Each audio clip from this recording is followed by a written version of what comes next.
Hi, everyone, and welcome to another episode of Ignite Website Marketing. My name is Rob, and I'm your host with the most knowledge in web design, SEO, and digital marketing. I will here to help you ignite your website marketing so you can get more leads for your business. So if you haven't subscribed to the channel, please hit the subscribe down below. You do not want to miss out on this some of the videos I'll be releasing in the future, because they're going to find them beneficial because they will help you with your website design, SEO, and digital marketing. Also, as time goes on, I plan to have entrepreneurs or people who are in the field of website design and marketing be guests here on this channel so we can kind of learn from them some of the strategies they use on their websites and hear about what it was they did to become successful at business. So be sure to subscribe if you haven't already. Today, I want to talk to you about generic keywords, and this is going to be a part of like 3 series where I'm going to dive into the different types of keywords that people look for on Google, and I'm probably going to cover like 5 or 6 because there's many variations. So stay tuned and let's get rolling. According to Google, generic keywords are terms that broadly describe your products or services. They have a wider range and they help target people who search for something without a specific brand or location in mind. Generic keywords are often harder to rank for because everyone is searching them. They got higher monthly search volumes for those terms.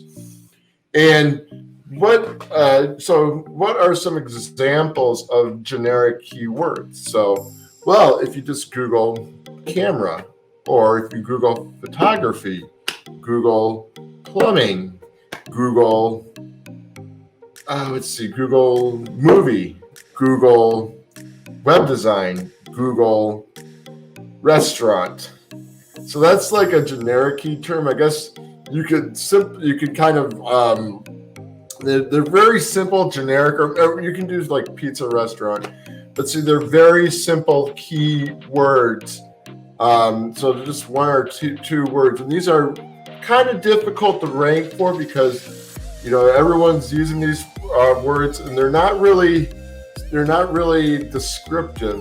Like someone, if you were let's say a photographer or owned a Italian restaurant, or maybe you had like a music shop and you just use like music store as a keyword, you're probably going to have a hard time being found just for that one keyword, because a lot of websites around that are using that particular keyword, and it's just very simple. It's not modified, not descriptive. You want to use what are known as broad match keywords and long tail keywords, and we'll go more into that in the next video. But to end this video, to keep it clear, generic keywords are just very generic type of words that everyone's searching for. They're hard to rank for because everyone's using them. They're not, you're not being too descriptive as far as if you were going to be using like a long tail keyword or a broad match keyword.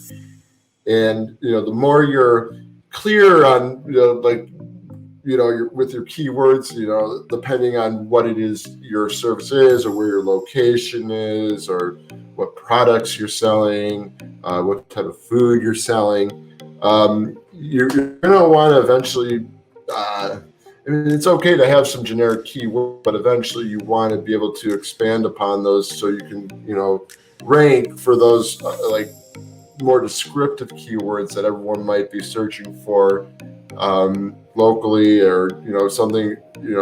We'll discuss this in the next video when I discuss with you what broad match keywords. But today I just wanted to go over generic keyword. So there you go. It's what a generic keyword is.